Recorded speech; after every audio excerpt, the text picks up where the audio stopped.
¿Te imaginas derrocar una ideología, no con balas, sino con barras de chocolate y Coca-Cola? Quédate conmigo, porque esta historia real es más impactante que cualquier película de Hollywood. Verano de 1943.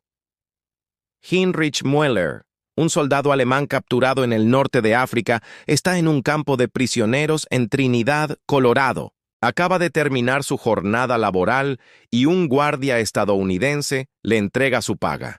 En su mano temblando sostiene 80 centavos americanos, dinero real. Un enemigo le acaba de pagar por su trabajo, y no con promesas vacías, sino con monedas contantes y sonantes. Durante años, la propaganda nazi le había martillado la cabeza con una verdad absoluta. Estados Unidos era una tierra de desigualdad brutal, donde los trabajadores eran explotados y solo los ricos vivían bien. Pero la realidad frente a él era completamente distinta. Allí estaba, un prisionero de guerra en suelo enemigo, con más poder de compra que el que había tenido como soldado libre en su propia patria. Müller aprieta las monedas en su puño. Siente su peso. Con ellas, puede ir al economato del campo y comprar lo que él decida. No lo que le digan, no lo que sobre, lo que él quiera. La ironía es abrumadora. En Alemania, conseguir una simple barra de chocolate requería contactos o pertenecer a la élite. Aquí, en cautiverio, el chocolate estaba al alcance de su mano. Este no fue un accidente. Fue una política deliberada del gobierno de Estados Unidos. Los campos de prisioneros de guerra se convirtieron sin querer en laboratorios de democracia económica. Mientras la escasez de mano de obra por la guerra era un problema, los planificadores militares crearon un sistema para mantener a los prisioneros productivos y, de paso, mostrarles de primera mano cómo funcionaba el capitalismo americano. Los documentos oficiales no eran propaganda, eran fríos registros burocráticos, y por eso mismo son tan reveladores. Página tras página detallan un sistema diseñado no para explotar, sino para integrar, no para castigar, sino para transformar. Miles de prisioneros alemanes vivieron lo mismo que Müller.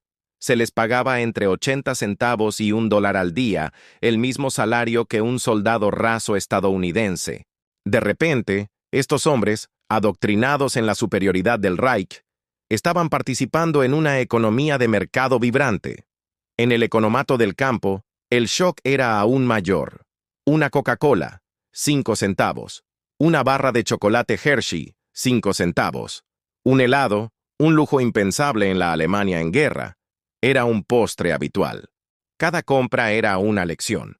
Cada producto, una declaración filosófica sobre el valor, la elección y la libertad.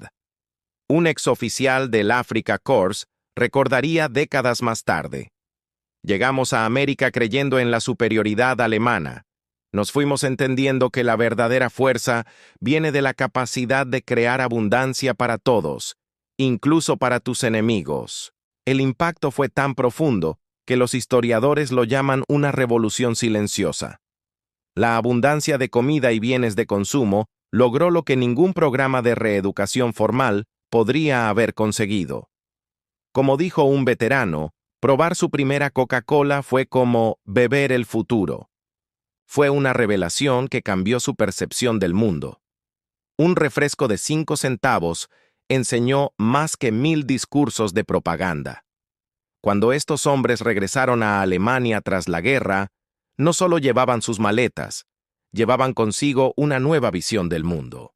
Habían visto una sociedad tan increíblemente productiva que podía permitirse darle helado a sus enemigos mientras libraba una guerra global. Habían aprendido que la prosperidad duradera no se basa en la conquista, sino en crear valor y ofrecer opciones. Estas lecciones se convirtieron en los cimientos del milagro económico alemán.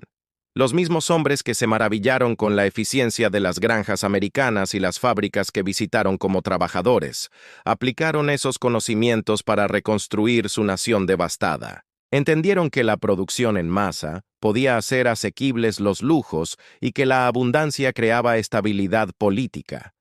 A finales de los años 50, la transformación era visible por todas partes en Alemania Occidental. Coca-Cola se volvió omnipresente. El helado dejó de ser un lujo para convertirse en algo cotidiano. La abundancia que habían vislumbrado en los campos de prisioneros americanos ahora era una realidad en su propio país. La historia de estos prisioneros nos enseña algo fundamental. El cambio real y duradero no se impone por la fuerza. Ocurre a través de la demostración paciente, de la generosidad y de la simple dignidad de la elección. Resulta que el arma más poderosa de transformación social no es un tanque, sino la capacidad de ofrecerle un helado a tu enemigo. Una lección profunda escrita en azúcar, chocolate y la simple libertad de elegir. Gracias por acompañarme en este viaje a un rincón fascinante de la historia. Si te ha gustado, no olvides darle a me gusta, suscribirte al canal y activar la campanita para no perderte la próxima historia. Hasta pronto. Donde la ideología nazi prometía lucha colectiva bajo el liderazgo del Führer, los campos americanos ofrecían algo radicalmente diferente: agencia económica individual. Cada prisionero, independientemente de su rango anterior en el ejército alemán, independientemente de su origen familiar o conexiones políticas, recibía el mismo pago por el mismo trabajo. Un general capturado no ganaba más que un soldado raso si hacían el mismo trabajo.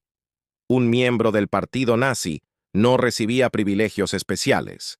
El sistema era ciego a todo excepto la contribución laboral real de cada individuo. Los archivos del intendente de julio de 1943 revelaron un sistema matizado de compensación laboral que había sido diseñado con considerable cuidado y reflexión.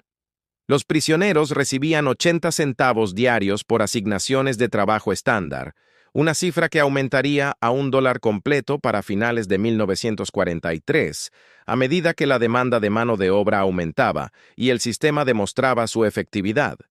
No eran pagos simbólicos diseñados simplemente para dar a los prisioneros dinero de bolsillo. Eran remuneración calculada que reflejaba una comprensión compleja y sofisticada de la motivación económica humana. Los economistas y psicólogos que habían consultado en el diseño del programa entendían algo fundamental sobre la naturaleza humana. Las personas trabajan más duro, son más productivas y cooperativas cuando tienen un interés personal en el resultado de su trabajo. No era suficiente simplemente alimentar a los prisioneros y ponerlos a trabajar. Eso habría producido esfuerzo mínimo, resistencia pasiva y resultados pobres. En cambio, al ofrecer compensación real que podía ser gastada en artículos deseables, el programa creó incentivos genuinos para el esfuerzo y la productividad. Un soldado alemán podía ganar salarios significativos y reales, cosechando remolacha azucarera en los vastos campos de Colorado, recolectando frutas en los huertos aparentemente interminables de Michigan, o trabajando en instalaciones de procesamiento agrícola dispersas a través del corazón agrícola de América. El trabajo era duro, físicamente demandante, especialmente para hombres que habían pasado años como soldados en lugar de trabajadores agrícolas. Pero era trabajo honesto, pagado honestamente, en condiciones que, aunque básicas, eran incomparablemente mejores que las que habían experimentado en el frente de combate.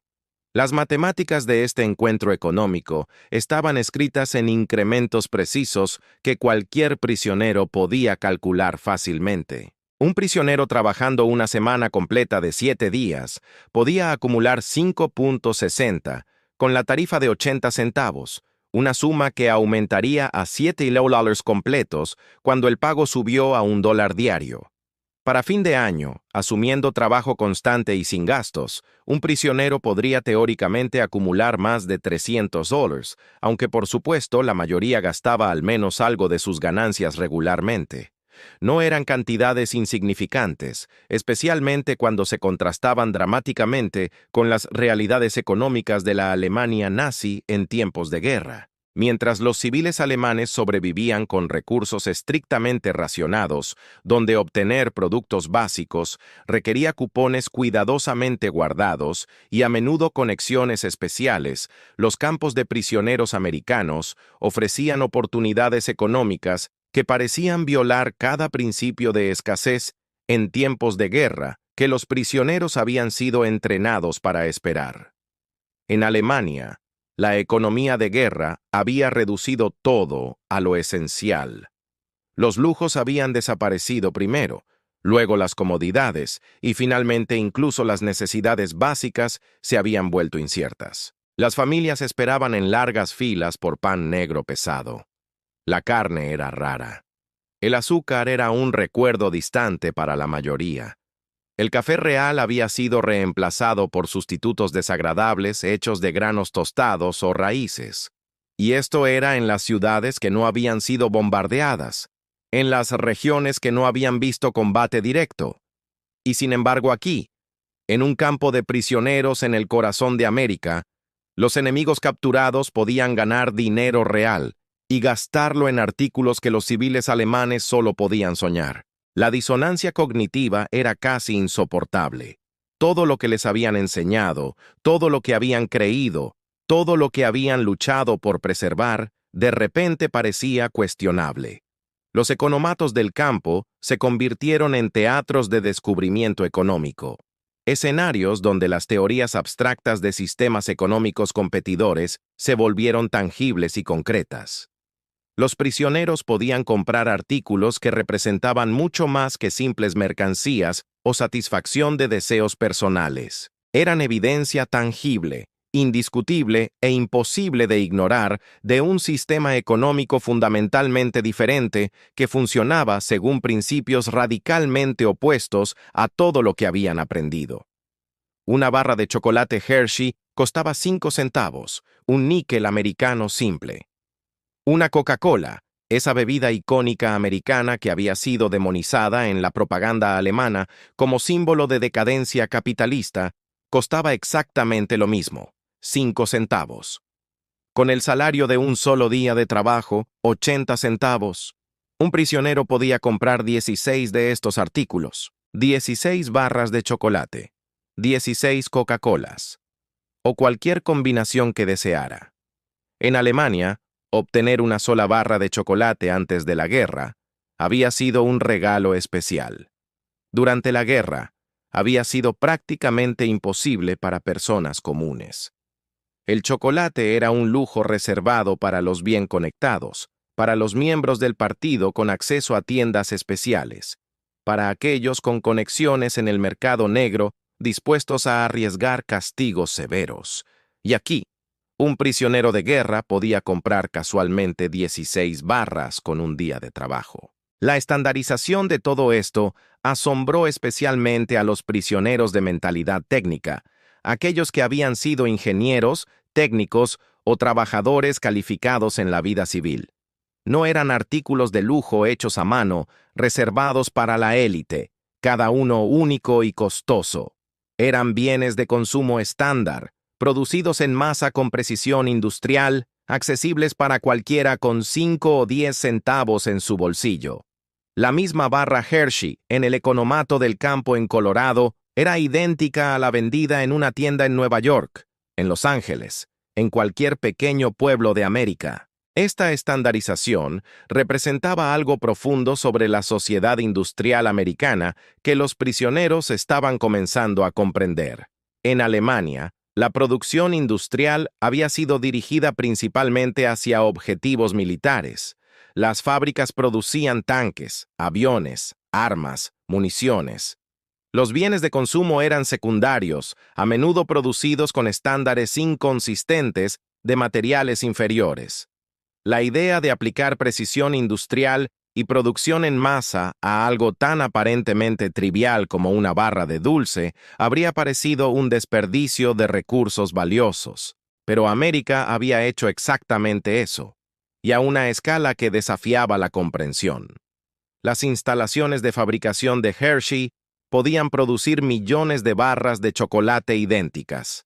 Las plantas de embotellado de Coca-Cola en todo el país operaban con tal eficiencia estandarizada que podían garantizar que cada botella contenía exactamente la misma bebida, mezclada con las mismas proporciones precisas de jarabe y agua carbonatada.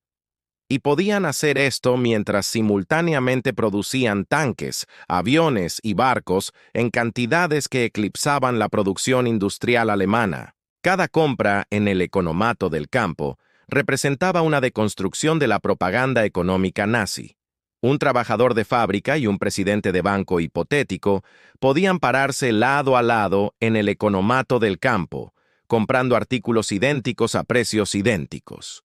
Por supuesto, no había presidentes de banco como prisioneros de guerra, pero el principio permanecía. La igualdad de acceso económico en el punto de compra contradecía todo lo que los prisioneros entendían sobre estratificación social y poder económico. En el sistema alemán, su posición social, sus conexiones del partido, su origen familiar. Todo esto determinaba a qué tenían acceso y a qué precio. Dos hombres con la misma cantidad de dinero no necesariamente podían comprar las mismas cosas. Uno podría tener acceso a tiendas especiales o conocer a alguien que pudiera conseguir artículos escasos. El otro podría estar relegado a esperar en largas filas por bienes inferiores. El dinero solo era una parte de la ecuación. Aquí, el dinero era la ecuación completa. Si tenías 5 centavos, podías comprar una barra de chocolate. No importaba quién eras, de dónde venías, qué habías sido antes de convertirte en prisionero. El trabajador de la tienda no te preguntaba tu apellido o verificaba tus credenciales del partido. Ponías tu níquel en el mostrador y recibías tu chocolate. Simple. Directo. Igual para todos. Los registros militares detallados de adquisiciones de 1943 pintaron un cuadro sistemático y comprensivo de esta transformación económica que estaba ocurriendo en campos de prisioneros en todo Estados Unidos. Los economatos del campo almacenaban múltiples marcas de refrescos. Coca-Cola, sí, pero también Pepsi-Cola, Dr. Pepper, 7-Up y numerosas marcas regionales. Barras de dulce de Hershey, Mars, Nestlé y docenas de otras compañías. Cigarrillos de varias marcas. Fruta fresca cuando la temporada lo permitía.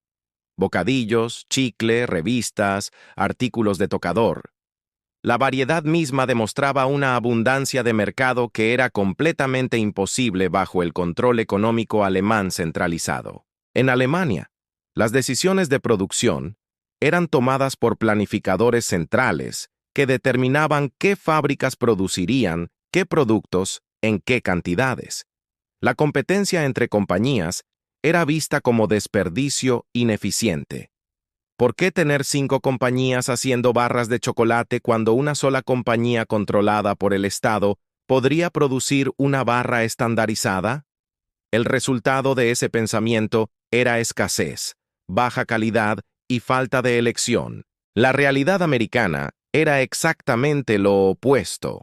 Múltiples compañías compitiendo por el negocio del consumidor significaba innovación constante, mejora de calidad y variedad abundante. Y aparentemente, incluso en medio de la mayor guerra que el mundo había visto, América podía mantener esta abundancia.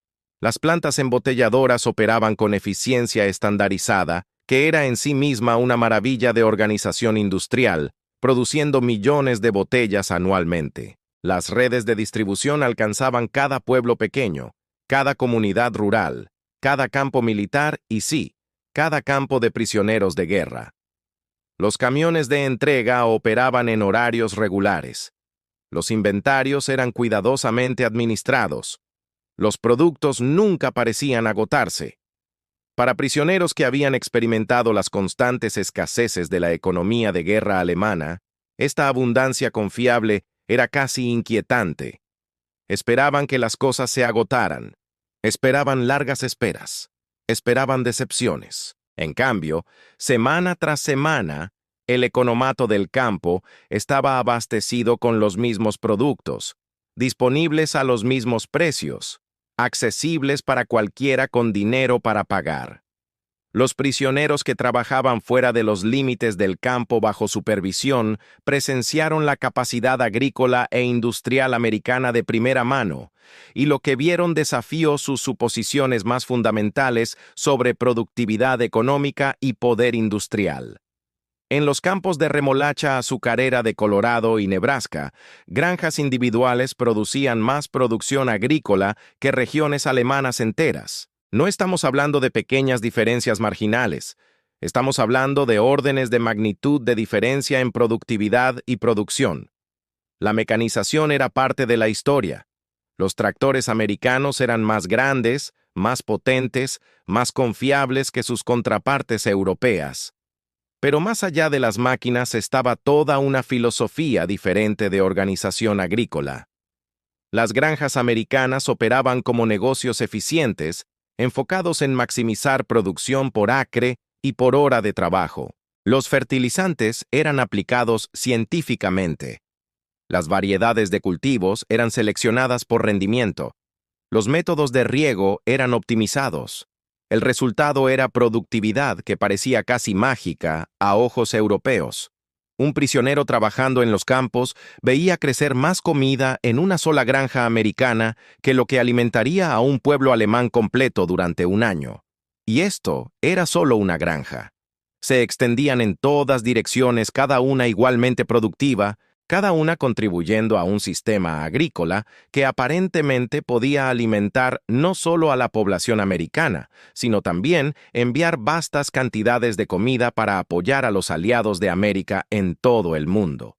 La escala de producción desafiaba suposiciones fundamentales sobre productividad económica que habían sido centrales a la ideología nazi. Se les había enseñado que Alemania necesitaba expandirse territorialmente.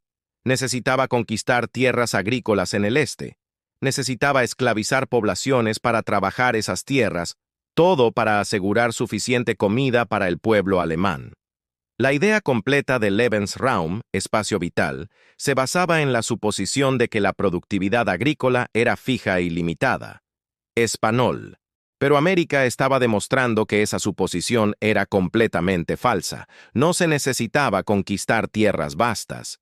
Se necesitaba aplicar tecnología, ciencia y organización eficiente a la tierra que ya se tenía. Una granja americana bien administrada podía producir varias veces lo que producía una granja europea de tamaño comparable.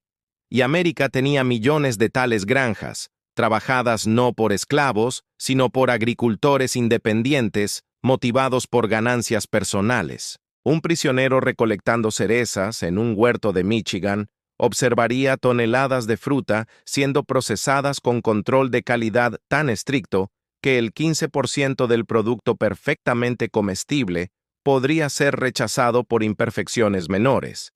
Abolladuras ligeras, decoloración menor, tamaño ligeramente insuficiente. Esta fruta no se desperdiciaba, por supuesto. Era desviada a otros usos: alimento animal, procesamiento secundario, compost. Pero el punto era que había tanta abundancia que podían permitirse ser increíblemente selectivos sobre lo que iba al mercado. Para hombres que habían sobrevivido con raciones mínimas en el norte de África, que habían visto a familias alemanas desesperadas por cualquier comida disponible, esta abundancia casual representaba una filosofía económica completamente contraria a su comprensión previa. No era solo que América fuera rica, era que la riqueza de América se basaba en producir tanto que podían permitirse ser derrochadores, selectivos, generosos más allá de cualquier cosa que hubieran imaginado. La educación económica que los prisioneros estaban recibiendo era sutil pero profunda, trabajando en niveles que iban más allá del adoctrinamiento ideológico explícito. A diferencia de los programas formales de reeducación que Estados Unidos implementaría más tarde, este no requería conferencias, clases o persuasión explícita. Esta transformación ocurría a través de observación directa y participación personal en un sistema económico diferente. Cada transacción en el economato del campo, cada cheque de pago recibido, cada artículo comprado con sus propias ganancias, se convirtió en una lección vivida sobre principios económicos democráticos. La capacidad de ganar, a través de su propio esfuerzo de elegir cómo gastar esas ganancias de consumir según su propio deseo en lugar de la dirección del Estado. No eran solo acciones económicas, eran declaraciones filosóficas sobre el potencial humano y la dignidad individual. El sistema los estaba tratando como agentes económicos racionales capaces de tomar sus propias decisiones, no como engranajes en una máquina colectiva a ser dirigida por planificadores centrales omniscientes. Este respeto fundamental por la agencia individual era quizás la lección más poderosa de todas, aunque la mayoría de los prisioneros no la habrían articulado en esos términos en ese momento. Para finales de 1943, el impacto acumulativo de estas experiencias diarias se volvió medible de maneras tangibles y concretas. Los registros médicos de hospitales de campo y centros de procesamiento mostraron que los prisioneros alemanes estaban ganando peso, un fenómeno casi inaudito para prisioneros de guerra en cualquier conflicto. Típicamente, los prisioneros perdían peso, sufrían de deficiencias nutricionales, experimentaban deterioro de la salud. Estos prisioneros estaban haciendo lo contrario. La ganancia de peso era una manifestación física directa de abundancia económica que cualquiera podía ver y sentir. Estaban comiendo mejor que cuando habían sido soldados en el ejército alemán.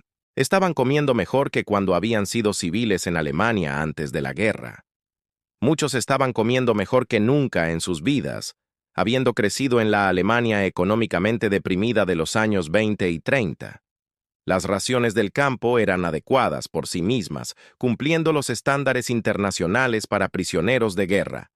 Pero además de las raciones, los prisioneros podían suplementar su dieta con compras del economato usando sus ganancias. Barras de chocolate proporcionaban calorías adicionales y levantaban el ánimo. Las Coca-Colas ofrecían azúcar y cafeína. La fruta fresca proporcionaba vitaminas. La capacidad de elegir su propia comida suplementaria, de tratarse con un bocadillo cuando querían, esto agregaba variedad y placer a sus dietas de una manera que las raciones estandarizadas nunca podrían. Pero más allá de la nutrición, la ganancia de peso representaba algo más. Evidencia viviente de que este sistema económico realmente funcionaba, que realmente podía proporcionar prosperidad material no solo para su propia población, sino incluso para sus enemigos capturados. Cada libra ganada era una refutación física de la propaganda nazi sobre el capitalismo, llevando inevitablemente a la inmiseración de las masas trabajadoras. Estaban ganando dinero, experimentando un nivel de agencia económica completamente ajeno a su existencia previa bajo el nacionalsocialismo. La transformación no era solo psicológica, aunque eso era significativo. No era solo económica, aunque eso era medible. Era fundamentalmente filosófica, alterando su comprensión de cómo podían funcionar las sociedades, de cómo las personas podían relacionarse entre sí, de qué era posible para los seres humanos ordinarios. Los informes de la Cruz Roja Internacional documentarían más tarde un fenómeno que ningún planificador había anticipado completamente, pero que se convirtió en uno de los aspectos más poderosos de todo el programa. Los prisioneros comenzaron a enviar paquetes económicos de ayuda a casa. Usando los salarios del campo que habían ganado con su propio trabajo, compraban productos americanos, barras de chocolate, café instantáneo, productos enlatados, para enviar por correo a familias luchando en una Alemania de escasez absoluta cada vez más desesperada. La reversión era completa y asombrosa en su inversión de expectativas normales. Típicamente, las familias en casa enviaban paquetes de ayuda a prisioneros, intentando suplementar condiciones difíciles de confinamiento con comodidades del hogar. Aquí, los prisioneros estaban enviando ayuda de regreso, pudiendo adquirir cosas que sus familias no podían obtener en absoluto. Los cautivos estaban mejor que los libres. Los enemigos eran más prósperos que los aliados de ese enemigo.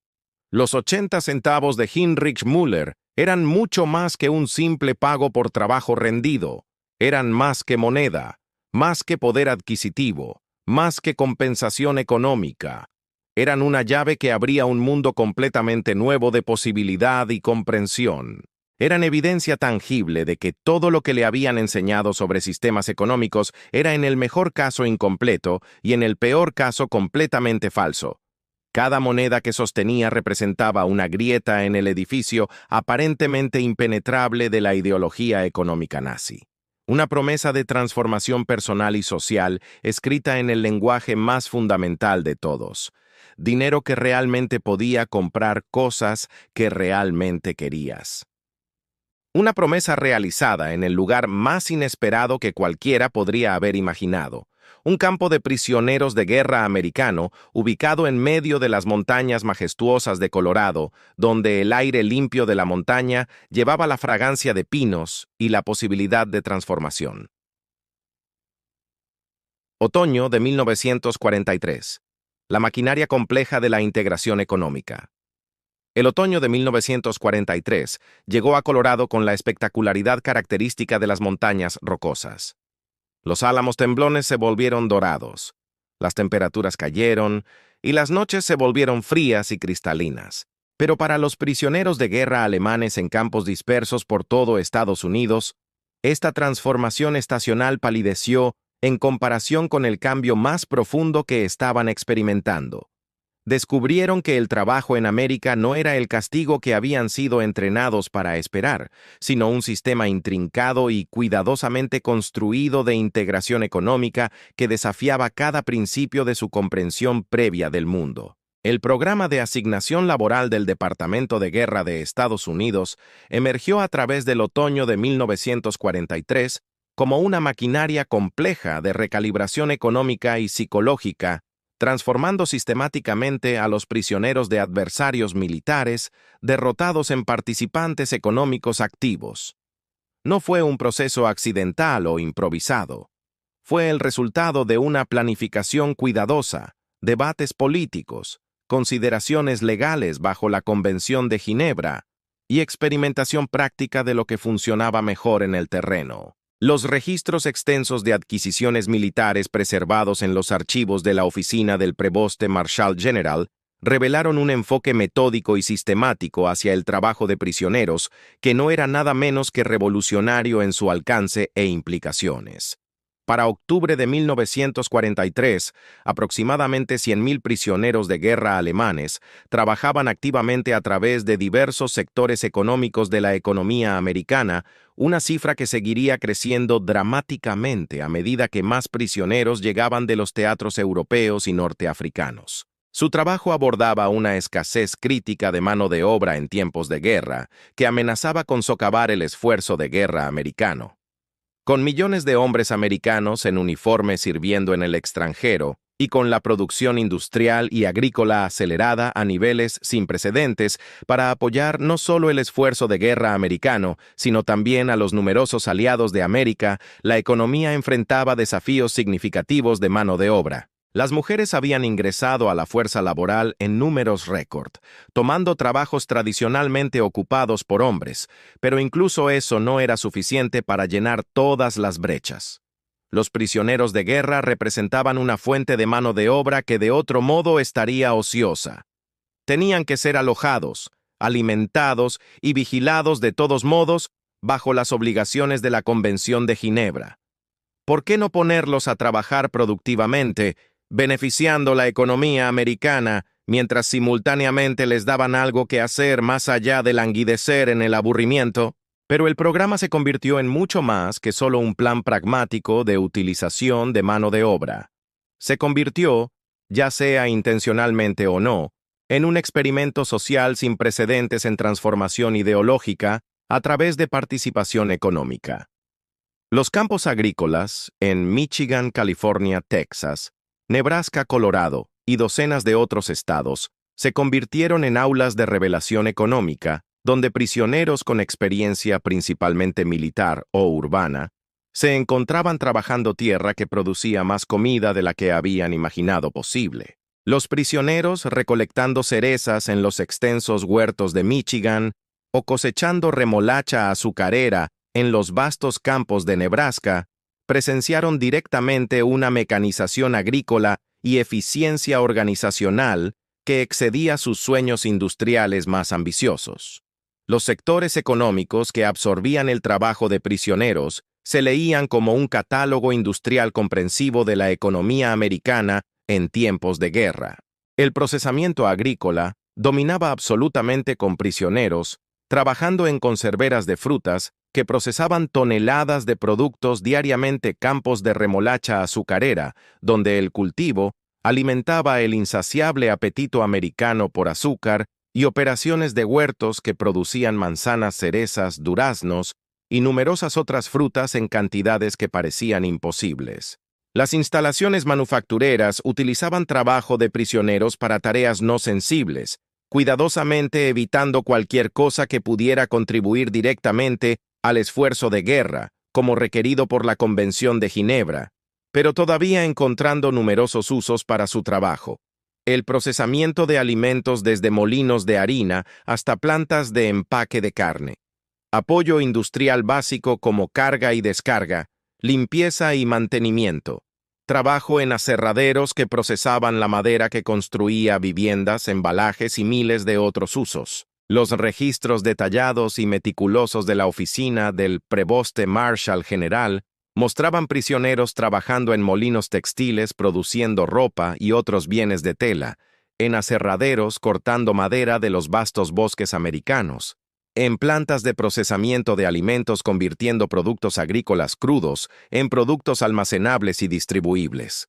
Cada asignación era una estrategia económica cuidadosamente calculada, equilibrando necesidades de mano de obra, capacidades de prisioneros, requisitos de seguridad y restricciones legales. La asignación de salarios se convirtió en un instrumento preciso de transformación psicológica, cuidadosamente calibrado para proporcionar compensación significativa sin crear incentivos perversos o violar estándares internacionales. Los prisioneros ganaban entre 80 centavos y $1 completo diariamente, con incentivos adicionales cuidadosamente estructurados para trabajo especializado o más demandante físicamente. No eran pagos simbólicos diseñados simplemente para satisfacer requisitos legales técnicos. Eran oportunidades económicas genuinas y cuidadosamente estructuradas que respetaban la dignidad del trabajador mientras simultáneamente creaban motivación real para el esfuerzo productivo. Un prisionero trabajando en una instalación agrícola de California, por ejemplo, podría ganar centavos adicionales por productividad extraordinaria que excedía las cuotas esperadas, un concepto de pago basado en rendimiento completamente ajeno a las estructuras económicas rígidas y controladas centralmente de la Alemania nazi. En el sistema nazi, los salarios eran determinados por decreto central basados en categorías ocupacionales rígidas y afiliación al partido. No importaba cuán duro trabajaras o cuán productivo fueras, tu compensación estaba fijada por tu clasificación oficial. El concepto de que podrías ganar más trabajando más duro, siendo más eficiente, produciendo más, esto era extraño al sistema alemán. Pero aquí, incluso como prisioneros, podían experimentar esa conexión directa entre esfuerzo y recompensa. La precisión matemática de la asignación laboral contaba una historia fascinante que iba mucho más allá de meras transacciones económicas simples. Los registros militares meticulosamente mantenidos documentaron que un solo prisionero trabajando diligentemente podía generar valor económico que excedía con creces su costo total de mantenimiento. Cuando factorizabas alojamiento, comida, supervisión, transporte y todos los demás costos asociados, un prisionero podría costar al gobierno americano quizás $2 o $3 diarios. Pero ese mismo prisionero, trabajando productivamente en agricultura o procesamiento de alimentos, podría fácilmente generar 10 o más en valor económico. Un prisionero recolectando cerezas en un huerto de Michigan durante la temporada pico de cosecha podría cosechar literalmente cientos de libras de fruta diariamente, con cerezas vendiéndose a 10 o 15 centavos la libra al por mayor. Un solo trabajador productivo estaba generando valor sustancial. Multiplica eso por cientos de prisioneros en múltiples huertos, y el impacto económico se volvía verdaderamente significativo. Su trabajo estaba contribuyendo directamente no solo al esfuerzo de guerra americano a través de la producción de alimentos, sino también al suministro de alimentos civiles que mantenía a la población americana bien alimentada y moral alta. La logística de todo esto era absolutamente asombrosa cuando realmente la considerabas. Granjas individuales en América, operadas frecuentemente por familias o pequeñas corporaciones, estaban produciendo más producción agrícola que regiones alemanas enteras que habían sido cultivadas por siglos. Y los prisioneros, trabajando estas granjas, se volvían integrales a esta productividad sin precedentes. No eran solo observadores pasivos del sistema económico americano, eran participantes activos contribuyendo a su éxito. Los registros detallados del intendente, preservados en volúmenes que llenaban estantes completos en archivos militares, revelaron el ecosistema económico intrincado que rodeaba completamente el trabajo de prisioneros. El transporte desde los campos hasta los sitios de trabajo era proporcionado y cuidadosamente coordinado. Las comidas eran suministradas, a menudo en el sitio de trabajo mismo para minimizar tiempo perdido. El alojamiento básico y todas las necesidades estaban cubiertos, transformando el trabajo de mero empleo en una experiencia económica verdaderamente comprensiva donde el prisionero podía enfocarse en ganar y gastar en lugar de sobrevivir.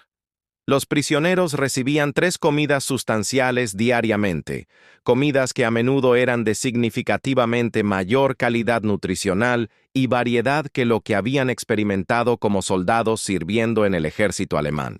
El ejército alemán había sido notorio por sus raciones inadecuadas, especialmente en los años posteriores de la guerra cuando las líneas de suministro se estiraban y los recursos se agotaban. Los soldados frecuentemente pasaban hambre, sobreviviendo con pan negro, papas y ocasionalmente algo de carne de calidad cuestionable. En contraste, las comidas del campo de prisioneros americano seguían estándares nutricionales establecidos, diseñados para mantener salud y fuerza. Carne regularmente, pan fresco, vegetales, fruta cuando estaba disponible, café real o té, y porciones adecuadas. No era comida gourmet, pero era sustancial, nutritiva y confiablemente disponible. Para hombres que habían pasado años con dietas de campaña inadecuadas, esto solo era revelador. Pero más allá de las raciones proporcionadas, estaba el economato donde los prisioneros podían usar sus ganancias. Las compras de cantina permitían personalización de su experiencia, ropa adicional más allá de las emisiones estándar, artículos de tocador como jabón de afeitar, pasta dental, peines, artículos de confort como cigarrillos para quienes fumaban, y por supuesto, comida suplementaria, barras de chocolate, refrescos, fruta fresca, bocadillos. Esto creaba un ecosistema de agencia económica que había sido previamente inimaginable para estos hombres. La capacidad de elegir cómo gastar su propio dinero ganado, de decidir si querían ahorrar para una compra más grande o gratificarse con pequeños placeres regularmente, de ejercer control sobre algún aspecto de sus vidas, incluso mientras estaban confinados. Esto era psicológicamente poderoso, de maneras que iban mucho más allá del mero valor económico de las transacciones mismas. El impacto psicológico se extendía mucho más allá de experiencias individuales, permeando comunidades enteras de prisioneros y cambiando conversaciones, actitudes y comprensión. Los prisioneros, trabajando en instalaciones de procesamiento de alimentos, presenciaron de primera mano prácticas de control de calidad que desafiaban fundamentalmente suposiciones económicas que habían estado en el núcleo de su cosmovisión. Los registros meticulosos de Del Monte de 1944 mostraban que aproximadamente 15% de toda la fruta procesada era rutinariamente rechazada por imperfecciones relativamente menores, de coloración ligera, forma ligeramente irregular, tamaño algo pequeño, madurez no perfecta. Esta fruta no era podrida o no comestible. Era perfectamente buena comida que alimentaría felizmente a personas hambrientas, pero no cumplía los estándares de calidad rigurosos establecidos para productos comerciales de marca. Así que era desviada a usos alternativos, típicamente alimento animal, aunque algo podría ser procesado en productos de menor grado o usado para compost. Para hombres que habían sobrevivido con raciones mínimas mientras estaban en servicio militar, que habían visto a familias alemanas desesperadas por cualquier comida disponible, sin importar su condición, que habían sido entrenados a ver cada onza de comida como preciosa en tiempos de guerra, esta abundancia casual representaba una filosofía económica completamente contraria y opuesta a su comprensión previa.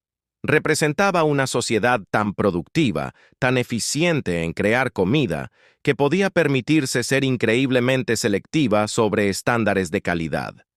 No se trataba de desperdiciar comida, realmente. La fruta rechazada todavía encontraba usos, pero el hecho de que podías rechazar comida perfectamente buena porque no se veía lo suficientemente perfecta, esto demostraba un nivel de abundancia que era casi incomprensible para mentes formadas por escasez. En Alemania, durante la guerra, estarías agradecido por cualquier fruta que pudieras obtener. Aquí, América podía permitirse ser exigente. Los registros médicos de hospitales militares, mantenidos con la minuciosidad típica de la burocracia militar americana, documentaron cuidadosamente la manifestación física de esta transformación económica. Los prisioneros involucrados en programas laborales mostraron consistentemente salud mejorada, ganancia de peso significativa y condición física general mejorada. La conexión entre oportunidad económica y bienestar personal se volvió tangible y mensurablemente evidente, de maneras que ninguna teoría económica abstracta podría jamás transmitir. Un prisionero trabajando en instalaciones de procesamiento agrícola no estaba solo ganando dinero y adquiriendo poder adquisitivo. Estaba experimentando un empoderamiento económico holístico que tocaba cada aspecto de su vida. Estaba comiendo mejor. Estaba más saludable, tenía dinero en su bolsillo, podía tomar decisiones sobre cómo gastarlo, tenía un sentido de propósito y productividad, se sentía tratado con dignidad básica como ser humano en lugar de simplemente ser almacenado como un problema a administrar. Los informes de la Cruz Roja Internacional, una organización neutral dedicada a monitorear tratamiento de prisioneros de guerra en todas partes, comenzaron a documentar un fenómeno que realmente no tenía precedente en su experiencia. Los prisioneros en campos americanos no solo estaban trabajando bajo condiciones aceptables, no solo estaban siendo tratados humanamente, estaban activamente enviando perspectivas económicas y conocimiento de regreso a casa, compartiendo su descubrimiento de un sistema económico diferente con familias en Alemania, usando sus ganancias del campo acumuladas a través de semanas y meses de trabajo constante, compraban productos americanos, barras de chocolate envueltas en papel colorido brillante, café instantáneo en latas, quesos procesados que podían sobrevivir al envío internacional, carnes enlatadas que proporcionaban proteína preciosa, leche en polvo, frutas secas y numerosos otros artículos. Estos eran cuidadosamente empacados, apropiadamente etiquetados y enviados por correo a familias luchando en una Alemania de escasez absoluta y cada vez más desesperada. Estos paquetes se volvieron mucho más que simples paquetes de ayuda que proporcionaban alivio material a familias en dificultades. Eran misivas económicas cargadas de significado que desafiaban estructuras ideológicas existentes y suposiciones sobre cómo funcionaba el mundo. Cada paquete que llegaba a Alemania contaba una historia que contradecía la propaganda oficial. América no estaba sufriendo. Los prisioneros americanos no estaban siendo maltratados. De hecho, los prisioneros estaban lo suficientemente prósperos como para enviar ayuda a casa.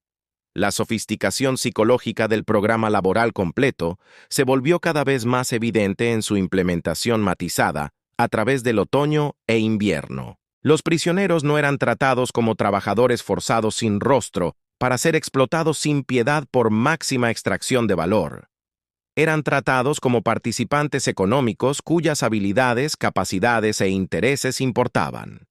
Evaluaciones de habilidades cuidadosas identificaban qué prisioneros tenían experiencia o aptitud relevantes.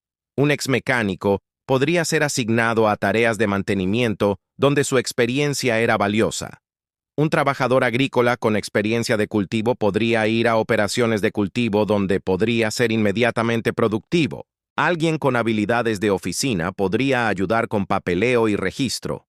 El sistema intentaba igualar personas con trabajos donde podrían ser más efectivos. Las consideraciones de seguridad en el lugar de trabajo no eran ignoradas. Aunque estas eran instalaciones civiles, en lugar de sitios militares, se esperaba que siguieran estándares razonables de seguridad. Los prisioneros recibían equipo apropiado para sus tareas. Se les proporcionaba capacitación básica en procedimientos seguros. Se monitoreaban las condiciones de trabajo para prevenir explotación o peligro. No era perfecto, por supuesto, pero era vastamente mejor que lo que trabajadores forzados experimentaban bajo regímenes nazis o soviéticos. Los incentivos de rendimiento crearon un sistema que respetaba capacidades individuales y recompensaba esfuerzo. Trabajar más duro, ser más productivo, desarrollar habilidades. Todo esto podría llevar a mejores asignaciones o compensación adicional. El sistema reconocía y recompensaba excelencia individual de maneras que los sistemas económicos colectivistas no podían o no harían. Un ex mecánico especializado encontrándose asignado a mantener equipo agrícola podría encontrar dignidad económica real y satisfacción en ese trabajo. Estaba usando sus habilidades. Estaba siendo valorado por su experiencia. Estaba siendo compensado justamente. Estaba haciendo trabajo significativo que importaba. Esto era radicalmente diferente de ser tratado como mano de obra intercambiable sin habilidades o valor individual. Con el acercamiento del invierno sobre los campos, con temperaturas cayendo y nieve comenzando a volar en ubicaciones del norte, la transformación económica que había estado en marcha durante meses se volvió innegable y mensurable. Los prisioneros que habían llegado a campos americanos creyendo firmemente en la superioridad económica nazi, convencidos de que el capitalismo americano era inherentemente explotador y disfuncional, ahora entendían un enfoque fundamentalmente diferente hacia la productividad y el potencial humano. El programa de asignación laboral había evolucionado en algo mucho más significativo que su propósito original pragmático. Se había convertido en un instrumento inesperado, pero extraordinariamente efectivo, de deconstrucción ideológica que era más poderoso que cualquier esfuerzo formal de reeducación alguna vez podría ser. No estaba tratando de convencerlos a través de argumentos. Estaba mostrándoles a través de experiencia directa. El resumen matemático del programa para 1943 era irrefutable y asombroso en su escala. Los prisioneros habían generado colectivamente millones de dólares en valor económico genuino, abordando escasez crítica de mano de obra en tiempos de guerra que de otro modo habría obstaculizado seriamente producción.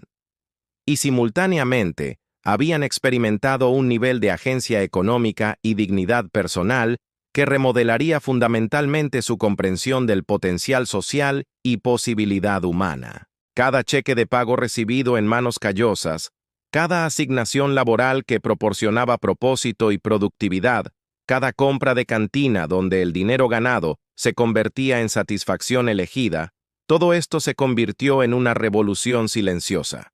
Estaba desmantelando metódicamente la mitología económica nazi a través de las armas más inesperadas y poderosas imaginables: oportunidad genuina, justicia procesal, respeto por dignidad individual y la conexión directa entre esfuerzo y recompensa que es fundamental para los sistemas económicos de mercado. Invierno de 1943. El economato del campo y el poder de elegir. Invierno de 1943, Campo Trinidad, Colorado. La nieve se acumulaba contra edificios de madera y el aire de montaña transportaba el frío penetrante de la altitud. pero dentro de un edificio particular, un edificio que aparentemente era simple y sin pretensiones desde el exterior, se desarrollaba una transformación que cambiaría todo para innumerables prisioneros alemanes. El economato del campo se erguía como un edificio modesto que cambiaría fundamentalmente todo lo que Joseph, un ex soldado del Afrika Korps, sabía y entendía sobre dinero, elección, libertad y dignidad humana. Dentro de sus paredes simples, estantes cuidadosamente organizados, repletos de paquetes coloridos, contaban una historia más poderosa, más convincente y más transformadora que cualquier propaganda de guerra alguna vez podría contar. Aquí, con 80 centavos tintineando en su bolsillo, monedas que había ganado con su propio trabajo en los campos de remolacha que rodeaban el campo, un prisionero alemán estaba a punto de descubrir algo verdaderamente revolucionario, el poder fundamental y transformador de elegir por sí mismo. La tienda del campo era mucho más que solo una habitación con estantes y un mostrador. Era una ventana completamente transparente a un mundo donde el dinero significaba libertad genuina en lugar de solo números en registros oficiales. Las barras Hershey, envueltas en ese distintivo papel marrón plateado, se sentaban junto a botellas verdes curvas de Coca-Cola, cada una con un precio sorprendentemente bajo de solo 5 centavos. Joseph se quedó parado en el umbral por un largo momento, simplemente mirando la abundancia y variedad, apenas capaz de procesar lo que sus ojos le estaban diciendo. Recordaba vívidamente el racionamiento estricto y sofocante en Alemania, donde conseguir una sola pieza de chocolate requería cupones especiales cuidadosamente guardados, conexiones afortunadas o un mercado negro peligroso. Conseguir chocolate había sido como ganar la lotería, un evento raro y especial que se recordaba durante semanas. Su madre había guardado un pequeño pedazo de chocolate durante 2 años antes de la guerra, finalmente dándoselo cuando se fue al frente, un regalo precioso más allá de cualquier medida. Aquí, en este lugar improbable, podía comprar 16 artículos diferentes con el pago de solo un día de trabajo. 16 barras de chocolate si quería, 16 Coca-Colas, o cualquier combinación que deseara. El concepto era casi imposible de comprender después de años de escasez y control. Los estantes contenían lo que solo podía describirse como un arcoíris literal de posibilidades materializado en productos de consumo. Barras de dulce en envolturas brillantes, Hershey's, Mars, Milky Way, Snickers, Baby Ruth, Butterfinger y media docena más de marcas que nunca había escuchado. Refrescos que burbujeaban con promesa carbonatada. Coca-Cola, Pepsi-Cola, Dr. Pepper, 7-Up, Orange Crush y otros. Cigarrillos de múltiples marcas para quienes fumaban. Fruta fresca cuando la temporada lo permitía. Manzanas brillantes, naranjas brillantes, plátanos amarillos que parecían joyas exóticas a ojos acostumbrados a la privación. Los registros militares conservados en archivos mostraban que estos economatos de campo no eran casualidad o improvisados. Eran cuidadosamente planeados, abastecidos deliberadamente y administrados estratégicamente. No eran solo tiendas proporcionando artículos de conveniencia. Eran aulas intencionalmente diseñadas enseñando una nueva forma de pensar sobre dinero, mercados, elección y libertad económica a través de participación directa en lugar de instrucción abstracta. Los prisioneros podían comprar cosas que literalmente nunca habían visto antes en sus vidas. Una Pepsi-Cola junto a un Dr. Pepper, ambas bebidas completamente desconocidas en Europa. Dulces de compañías como Hershey, Mars, Nestlé, cada una compitiendo por preferencia del consumidor a través de calidad y variedad en lugar de asignación estatal. Cada artículo individual en esos estantes contaba una historia de un mundo económico donde la elección del consumidor era normal, esperada, fundamental para cómo funcionaba el sistema completo. El precio era notable en su simplicidad y equidad. Una barra de chocolate costaba exactamente 5 centavos. Una Coca-Cola costaba exactamente 5 centavos. Un paquete de cigarrillos podría ser 20 centavos. Los precios eran publicados claramente, idénticos para todos, sin negociación o favoritismo. No importaba quién eras, qué rango habías tenido, qué conexiones poseías. Si tenías 5 centavos, podías comprar la barra de chocolate. Simple, directo, igual. Un prisionero que trabajaba duro y consistentemente podía acumular ahorros reales y significativos. Podía planear compras futuras. Podía establecer metas. Podía soñar sobre posibilidades. Estas eran ideas completamente nuevas y transformadoras para hombres que habían vivido toda su vida adulta bajo un sistema totalitario que les decía exactamente qué hacer, cuándo hacerlo, cómo pensar sobre ello y qué esperar como resultado. La capacidad de ejercer discreción personal sobre el uso de recursos propios, aunque fueran solo centavos, representaba agencia que iba más allá de la economía en autonomía personal. Podrías decidir ahorrar tu dinero. Podrías decidir gastarlo inmediatamente.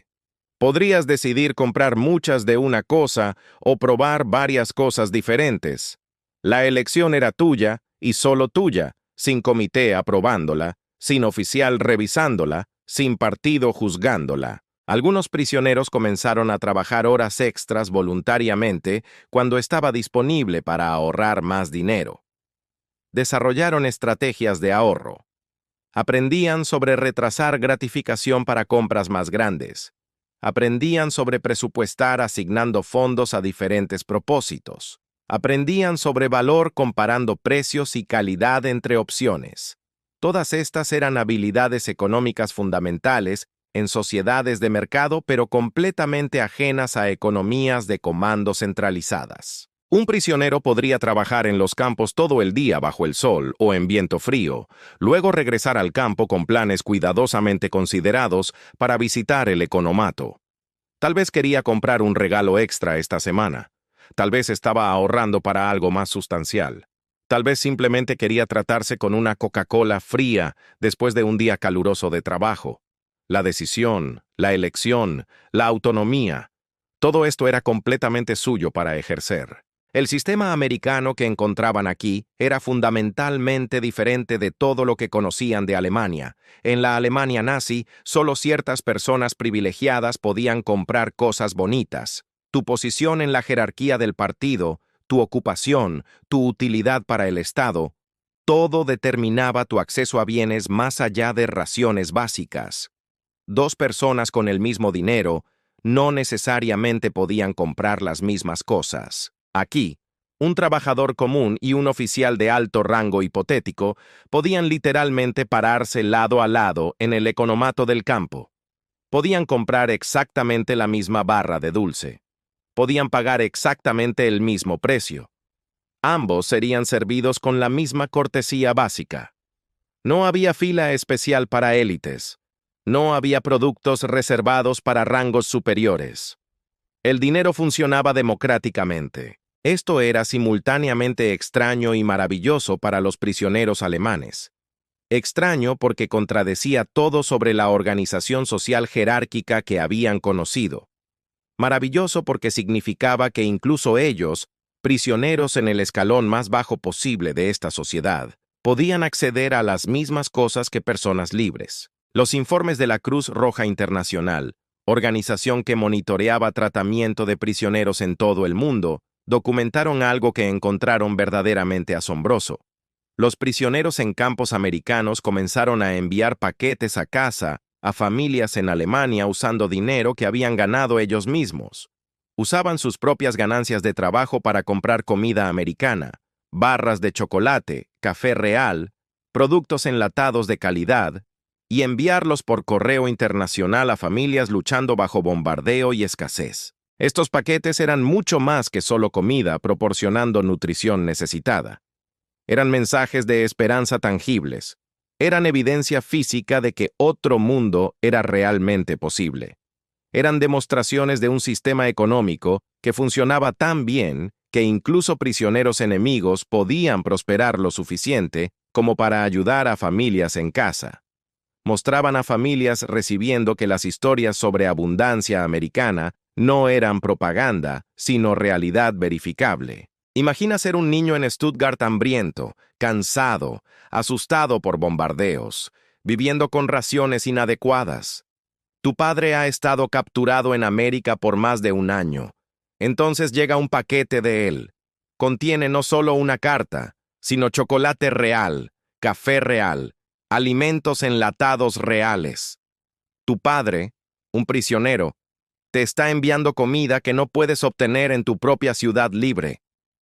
¿Qué te dice eso sobre los dos sistemas? El economato del campo estaba constantemente ocupado con tráfico de prisioneros, explorando opciones y haciendo compras. Los prisioneros pasaban tiempo considerable simplemente mirando todas las opciones disponibles, procesando la variedad, considerando posibilidades. Algunos contaban su dinero cuidadosa y repetidamente, calculando qué podían permitirse, qué querían más.